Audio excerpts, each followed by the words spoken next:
then it is something with which both of us stand to benefit. So this morning, as I said, I had the honor to call on the President. I just heard our two colleagues who spoke referring to a trade turnover of $7.2 billion. President Sisi told me he doesn't think it's enough. So he urged us saying, find ways of increasing it. And I know that is the thinking of my Prime Minister as well. Now, one obvious way of doing so is to really focus on the impediments that we may have to expanding business. See what are the market access issues that we both face. Look at the possibilities of investments which could either go, which has a production implication for third countries and other regions, or even buyback possibilities. As an example, and I again reflect my conversations today and tomorrow, today and yesterday with the government. This year is the first year after a gap, or perhaps the first year ever, that Egypt has bought wheat from India. Unfortunately for us, it also turned out to be a difficult year weather-wise for agriculture, and therefore, while there were some fairly substantial initial supplies, it was not something we could continue. But there is a lesson in it, because there is a lesson that for Egypt, sourcing from India is de-risking a food supply which was otherwise very, very dependent on very narrow geographies. Let me give you the converse example. One of the big challenges today facing the world is actually security of fertilizer supply. On paper, maybe there are no obstacles to fertilizer trade. In reality, there are challenges. And to the extent there are reliable supplies which can be accessed on a predictable basis, that is something which directly contributes to food security for a country like India. So I'm giving you these two examples as two areas which can be unlocked really and can really be promoted for mutual benefit. But let me shift to something else. We have all gone through the COVID experience. There's not a single country in the world which has not been profoundly affected. But what it has done everywhere in the world is it has heightened health awareness and health expectations. That after COVID, our people are not prepared in any country to accept that governments are unable to respond to their health challenges, which means today the investment which every government in the world has to make in health has increased. That means today that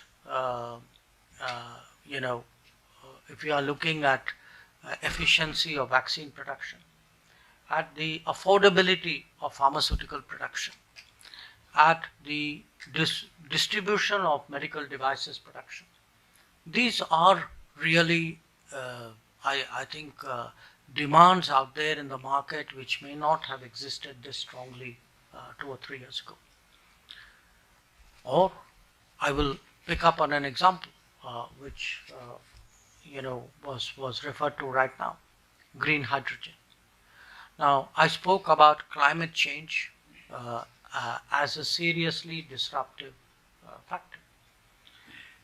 If you look today at the kind of summer that Europe has gone through, at the kind of, we in India, and not just in India, in our whole region, in the Indian subcontinent, we are seeing floods on a scale, heat waves on a scale, we saw wind, cold on a scale which we have not experienced before. And which means that, the idea that climate events pose a danger is not good advice that we give to our grandchildren anymore. It is something which is happening. In fact, it has happened. And the urgency, and I say this particularly because Egypt has the responsibility of the COP27. I would say I was I was there at COP26. I was there at COP21 in Paris. I would say the urgency with which climate emergencies and events will be looked at is growing with each COP. And if you have to find sustainable solutions, the sustainable solutions are not going to come only out of conferences. Policies will come out of conferences. Ultimately, policies will have to be translated into business if they are to be sustainable. And the fact that uh, well-reputed Indian companies are coming out to a destination like Egypt, assessing the possibilities here favorably. I think this says a lot. It says a lot about our companies. It says a lot about your credibility as a investment destination. So I really see today a world of possibilities out here. And it's a world of possibilities not just because of the anxieties and the de-risking strategies in the world. It is also a world of possibilities because we are economies with greater capabilities with each passing year. Today, Indian companies are executing projects across the world. They would not have done those kinds of projects in that kind of scale 10 years ago. So uh, I would say, I go not just in our immediate region.